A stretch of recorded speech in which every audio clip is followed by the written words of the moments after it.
ರಾಜ್ಯ ಸಮ್ಮಿಶ್ರ ಸರ್ಕಾರಕ್ಕೆ ಸಂಬಂಧಪಟ್ಟ ಹಾಗೆ ಒಂದು ದೊಡ್ಡ ಸುದ್ದಿ. ಸಿಎಂ ಹುದ್ದೆಯನ್ನ ತ್ಯಜಿಸೋಕೆ ಎಚ್.ಡಿ. ಕುಮಾರಸ್ವಾಮಿ ಸಿದ್ಧವಾಗಿದ್ದಾರಾ ಅನ್ನುವಂತಹ ಪ್ರಶ್ನೆ.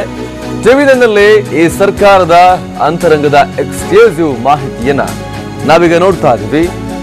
ಕುಮಾರಸ್ವಾಮಿ ಅವರಿಗೆ ಸಾಕಪ್ಪ ಸಾಕು ಸಿಎಂ ಕುರ್ಚಿ ಅನ್ನುವಂತಹ ಚಿಂತೆ ಈಗ ಶುರುವಾಗಿದ್ಯಾ, ಸಹವಾಸ ಸಾಕು ಅಂತ ಅನಿಸಿದ್ಯಾ ಅನ್ನುವಂತಹ ಪ್ರಶ್ನೆ ಈಗ ಉದ್ಭವ ಆಗ್ತಾ ಇದೆ.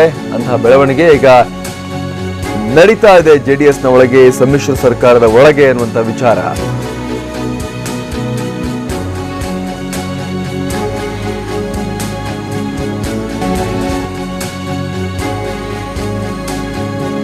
ಬಹಳ ಉಮೇದಿನಲ್ಲಿ ಬಂದ್ರು ಕುಮಾರಸ್ವಾಮಿ ಅವರು. ಅವರಿಗೆ ಸಿಎಂ ಆದ್ರೆ ಸಾಕಾಗಿತ್ತು, ಆದ್ರೆ ಈಗ ಇಷ್ಟು ಬೇಗ ಸಾಕು ಅಂತ ಅನಿಸ್ತಾ ಇದೆಯಾ ಅನ್ನುವಂಥ ವಿಚಾರ. ಯಾಕಂದ್ರೆ ಆಪ್ತರ ಬಳಿ ಎಚ್.ಡಿ. ಕುಮಾರಸ್ವಾಮಿ ಹೇಳ್ಕೊಂಡಿದ್ದಾರೆ, ಸಾಕಾಗಿ ಹೋಗಿದೆ ನನಗೆ ಸಿಎಂ ಹುದ್ದೆ, ದಿನೇ ದಿನೇ ಸಮ್ಮಿಶ್ರ ಸರ್ಕಾರ ನಡೆಸೋದು ಸರ್ಕಸ್ ರೀತಿ ಆಗ್ತಾ ಇದೆ, ತಂತಿ ಮೇಲೆ ನಡೆದಂಗ ಆಗ್ತಾ ಇದೆ ಅಂತ ಹೇಳಿ ಎಚ್.ಡಿ. ಕುಮಾರಸ್ವಾಮಿ ತಮ್ಮ ಆಪ್ತರ ಬಳಿ ಅಳಲನ್ನ ತೋಡ್ಕೊಂಡಿದ್ದಾರೆ ಅನ್ನುವಂಥ ವಿಚಾರ ಈಗ ಬೆಳಕಿಗೆ ಬರ್ತಾ ಇದೆ. ಕೈ ನಾಯಕರ ಕಾಟ ಜಾಸ್ತಿ ಆಗಿದೆ, ಕಿರಿಕಿರಿ ಮಾಡ್ತಾ ಇದ್ದಾರೆ ಕಾಂಗ್ರೆಸ್ನವರು ಅನ್ನುವಂತ ಒಂದು ಬೇಜಾರನ್ನ ತೋಡ್ಕೊಂಡಿದ್ದಾರೆ ಅನ್ನುವಂತ ವಿಚಾರ.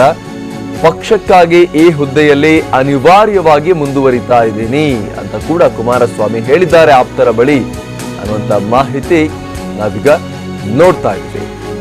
ಜುಲೈ 21ರಂದು ಜೆಪಿ ಭವನದಲ್ಲಿ ನಡೆದಂತಹ ಕಾರ್ಯಕ್ರಮದಲ್ಲಿ ಸಿಎಂ ಎಚ್.ಡಿ. ಕುಮಾರಸ್ವಾಮಿ ತಮ್ಮ ಮನಸ್ಸಿನಲ್ಲಿರುವಂತಹ ಭಾವನೆಯನ್ನ ವ್ಯಕ್ತಪಡಿಸಿದ್ದಾರೆ ಅಂತ ಹೇಳಲಾಗ್ತಾ ಇದೆ.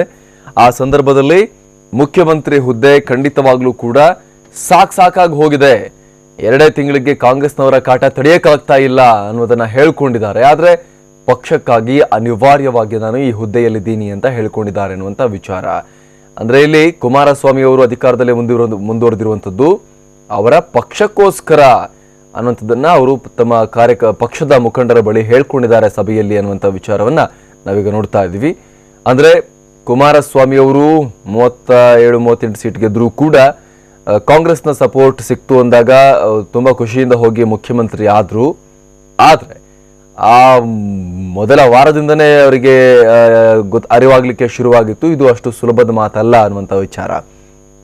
ಈಗ ಆಲ್ಮೋಸ್ಟ್ 2 ತಿಂಗಳು ಕಳೆದು ಹೋಗಿದೆ. ಈ ಟೈಮ್ನಲ್ಲಿ ಕುಮಾರಸ್ವಾಮಿ ಅವರಿಗೆ ಒಂದು ವಿಚಾರ ಅರ್ಥ ಆಗಿದೆ, ಇದು ತಂತಿ ಮೇಲಿನ ನಡಿಗೆ, ಇದು ಸರ್ಕಸ್ ರೀತಿಯಲ್ಲಿ ಸರ್ಕಾರವನ್ನು ನಡೆಸ್ಕೊಂಡು ಹೋಗಬೇಕಾಗಿದೆ ಅನ್ನುವಂಥ ವಿಚಾರ.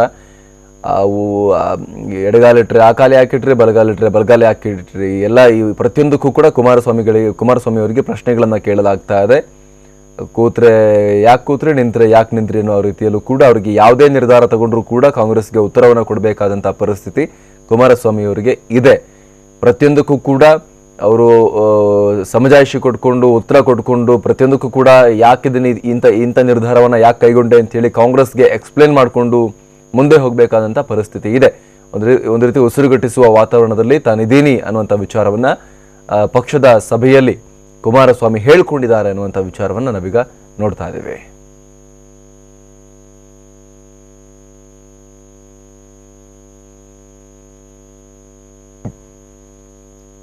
ಜುಲೈ 21ನೇ ತಾರೀಕು ಜೆಡಿಎಸ್ನ ಮುಖ್ಯ ಕಚೇರಿ ಜೆಪಿ ಭವನ ಅಲ್ಲಿ ನಡೆದಂತಹ ಸಭೆಯಲ್ಲಿ ಕುಮಾರಸ್ವಾಮಿ ಆಪ್ತರ ಬಳಿ ಈ ರೀತಿಯಾಗಿ ಮಾತನಾಡಿದ್ದಾರೆ. ಈ ರೀತಿಯೆಲ್ಲ ತಮ್ಮ ಅಂತರಂಗವನ್ನ ತೆರೆದಿಟ್ಟಿದ್ದಾರೆ ಅನ್ನುವಂಥ ವಿಚಾರ ನಾವೀಗ ನೋಡ್ತಾ ಇದ್ದೀವಿ. ರೀಸೆಂಟ್ಲಿ ಅವರು ಪಬ್ಲಿಕ್ ಆಗೂ ಕೂಡ ಈ ರೀತಿಯಾಗಿ ಮಾತಾಡಿದ್ರು. ನಾನು ವಿಷನೆಲ್ಲ ಕುಡಿದು ನಿಮಗೆ ಹಾಲ ನಾನು ಕುಡಿದು ನಿಮಗೆ ಹಾಲು ಮಾತ್ರ ಕೊಡ್ತಾ ಇದ್ದೀನಿ ಅನ್ನೋ ರೀತಿಯಲ್ಲಿ ಕುಮಾರಸ್ವಾಮಿ ಮಾತಾಡಿದ್ರು. ಆಗ್ಲೂ ಕೂಡ ಸಾಕಷ್ಟು ಟೀಕೆ ವ್ಯಕ್ತವಾಗಿತ್ತು. ಈಗ ಕುಮಾರಸ್ವಾಮಿ ಅವರು ತಮ್ಮ ಆಪ್ತರ ಬಳಿ ಹೇಳ್ಕೊಂಡಿರುವಂತ ಈ ವಿಚಾರ ಕುಮಾರಸ್ವಾಮಿ ಅವರಿಗೆ ಜಿಗುಪ್ಸೆಗೆ ಕಾರಣ ಆಗಿದೆಯಾ ಈ ಸರ್ಕಾರ ಅನ್ನುವಂಥದ್ದು ಕೂಡ ಈಗ ಪ್ರಶ್ನೆ. ಯಾಕಂದ್ರೆ ಅವರು ನಾನು ವಿಷಕಂಠ ಆಗಿದ್ದೀನಿ, ವಿಷ ಕುಡಿದು ನಿಮಗೆ ಬರೀ ಖುಷಿ ಮಾತ್ರ ಕೊಡ್ತಾ ಇದ್ದೀನಿ ಅಂತೇಳಿ ಕಣ್ಣೀರು ಹಾಕಿಬಿಟ್ಟಿದ್ರು, ಖರ್ಚಿಪೆಲ್ಲ ಒದ್ದಾಗಿ ಹೋಗಿತ್ತು.